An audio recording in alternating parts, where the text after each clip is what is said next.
আজকে আমি যে জায়গাটায় ঘুরতে আসছি সেটা হলো কাঠমান্ডু দরবার স্কোয়ার। এটা রাজা মহেন্দ্রপালের সময় প্রায় 1200 শতাব্দীতে স্থাপনা করা হয়েছিল। এবং যখন আমি মূল ফটকে ঢুকছিলাম তখন আসলে দূর থেকে অনেক ভালো লাগতেছিল আমার কাছে।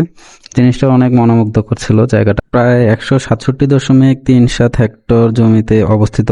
এবং এটা যে ছোটখাটো যে বিভিন্ন স্থাপনাগুলো, এগুলো সবগুলো হিন্দু, বৌদ্ধ এবং জৈন ধর্মাবলী, নেপালের যে ধর্মগুলা, ওগুলার বিশেষ কারণে স্থাপন করা হয়েছিল ওদের, বা ওদের উপাসনা বলতে পারেন। এখানকার এই স্ট্রিট ফুডের যে কোন আইসক্রিমটা, এটা অনেক ভালো ছিল। আমি দুইটা ফ্লেভারের নিয়েছিলাম, 60 টাকা নিয়েছিল। তো আমার কাছে ভালোই লাগছে। ফ্লেভারটা একটু ভিন্ন রকমের, আমাদের নর্মালি যে প্যাকেটিং যে ম্যানুফ্যাকচার করা থাকে ওরকম ওই কোম্পানির আইসক্রিমগুলোর মতো না। তো যাই হোক, ভিডিওতে ফিরে আসি। তো এখানে আশেপাশে কিছু ফুলের দোকান আছে পূর্ব দিকে, এবং এর আশেপাশে পূর্ব দিকে ভিতরের দিকে গেলে একটু অনেক কিছু স্থাপনা আছে। এগুলো আসলে 2015 সালে যে ভূমিকম্প হয়েছিল, তো এই ভূমিকম্পতে অনেক স্থাপনা ধসে পড়ে গিয়েছিল এবং অনেক ফাটল ধরছিল। তো এগুলো এখন কনস্ট্রাকশনের কাজ চলতেছে, তারা পুনর্নির্মাণ করার জন্য চেষ্টা করতেছিল। এখানে যে সাদা স্থাপনাটি দেখতে পাচ্ছেন সেটা হলো রয়্যাল প্যালেস হিসেবে একসময় এখানে রাজারা থাকতো। তো এটার ভিতরে অনেক সৌন্দর্য, একটা জাদুঘরের মতো আছে, ওদের ব্যবহৃত অনেক জিনিসপত্র আছে। তো রেস্ট্রিকশনের কারণে আমি ভিডিও করতে পারিনি।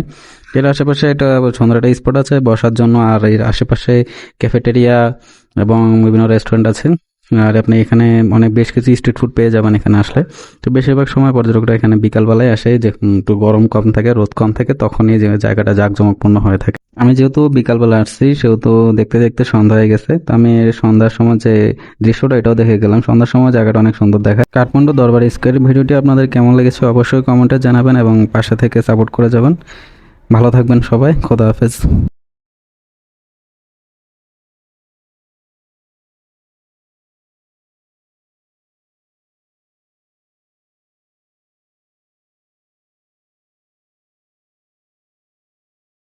তো আমি বিকালবেলা আসার পরে সন্ধ্যা হয়ে গিয়েছিল যাওয়ার সময়, রাতের দৃশ্যটাও দেখে যেতে যাচ্ছিলাম। তো রাতের দৃশ্যটাও আসলে অসাধারণ। কাঠমান্ডু দরবার স্কয়ারটি আপনার চোখে কেমন লেগেছে আশা করি কমেন্ট করবেন। সবাই ভালো থাকবেন, খোদা হাফেজ।